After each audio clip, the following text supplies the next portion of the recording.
Hello बच्चों, let's take the question हमसे कह रहा है कि असर्शन और रीजनिंग के बेस्ड पे 5 ऑप्शंस हैं। आउट ऑफ दीज 5 ऑप्शन कौन सा ऑप्शन करेक्ट होगा, we have to tell. Assertion कह रहा है कि जो 2 ब्यूटाइन है जब कंट्रोल हाइड्रोजनेशन करते हैं PDCACO3 के साथ in the presence of PBO तो हमें सिस 2 ब्यूटीन का कंपाउंड देता है। बोल रहे हैं रीज़न ऐसा इसलिए होता है क्योंकि जो हाइड्रोजनेशन होता है वो सरफेस ऑफ मेटल पे होता है जिसमें एब्जॉर्ब्ड हाइड्रोजन होता है।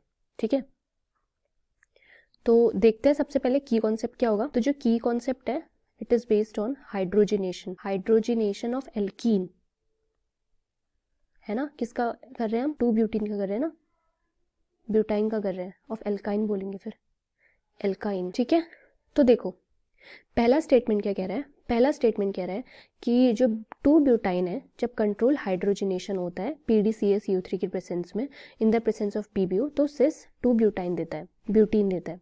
तो 2 ब्यूटाइन है हमारे पास। ठीक है, 2 ब्यूटाइन जो है जब हम इसको रिएक्ट करवाएंगे PDCACO3 के साथ तो मिलेगा PDCACO3 in the presence of PBO। तो हमें क्या प्रोडक्ट मिलता है, जो प्रोडक्ट मिलता है प्रोडक्ट इज सिस 2 ब्यूटीन, यानी कि CH3 इधर और CH3 इधर।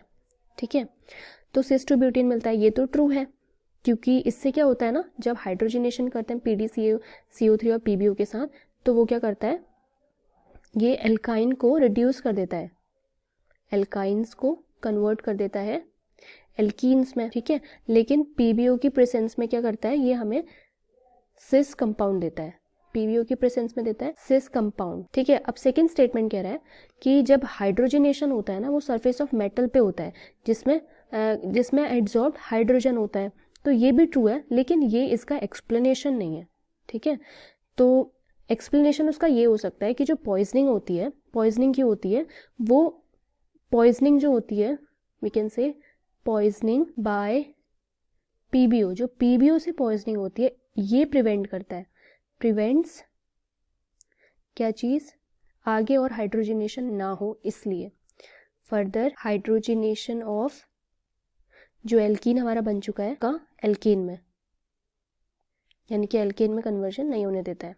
ठीक है, सो we can say our correct answer to the question will be कि हमारा दोनों सही है बट जो एक्सप्लेनेशन है वो सही नहीं है। तो both A and R are true but R is not the correct explanation of A, and we have option number B is the correct answer to the question, and this will be our final answer. I hope you understood. Thank you students.